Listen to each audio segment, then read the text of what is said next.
Hey guys, it's Mike from A3 Academy. Today we're going to be talking about significant figures. Now, to understand why significant figures are so important and how to use them, let's take a look at an example first. So let's say I have a ruler, and with it I'm going to measure the length of my pencil. Now I can do that pretty easily, and at first glance it looks like it's about 21 centimeters. However, if you zoom in and look a little closer, you'll see that it might be more like 21.5 centimeters. Or even closer, you might get 21.48 centimeters.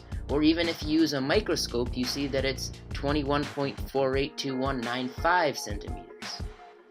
So the question is, how do we know which of these is right? Well, the answer to that is all of them.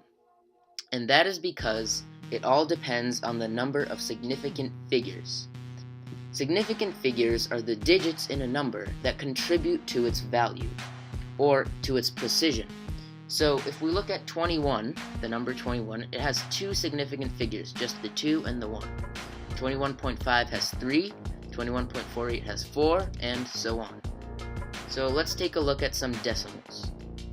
3.05 just has 3 digits, so 3 things contribute to its precision, so there's 3 significant figures.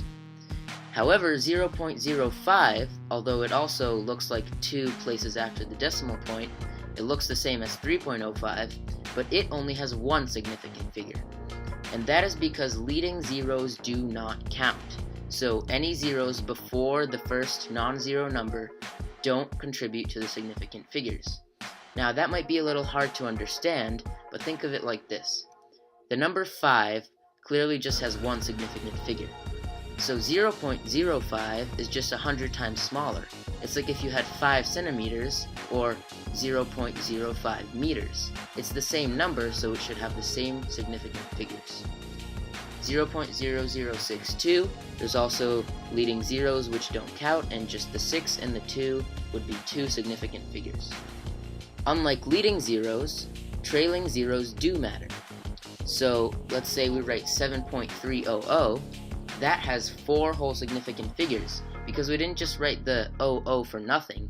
We know for sure that it's not 7.301 or 7.399. We know for sure that it's 7.300. So that's why there's 4 significant figures.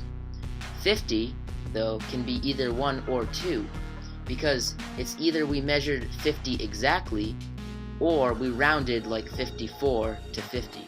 So when the trailing zeros are not after a decimal point, there can be a little bit of ambiguity.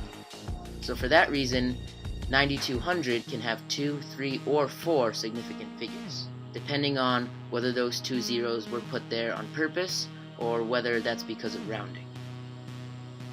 Now let's take a look lastly at an example problem. So let's say we wanted to add these 3 numbers.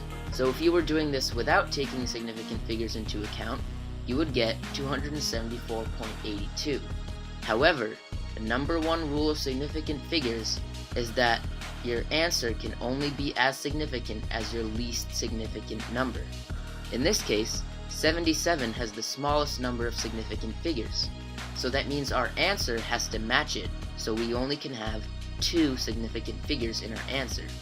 That means we can only use the 2 and the 7, so we have to round everything else. Therefore, our answer will be 270.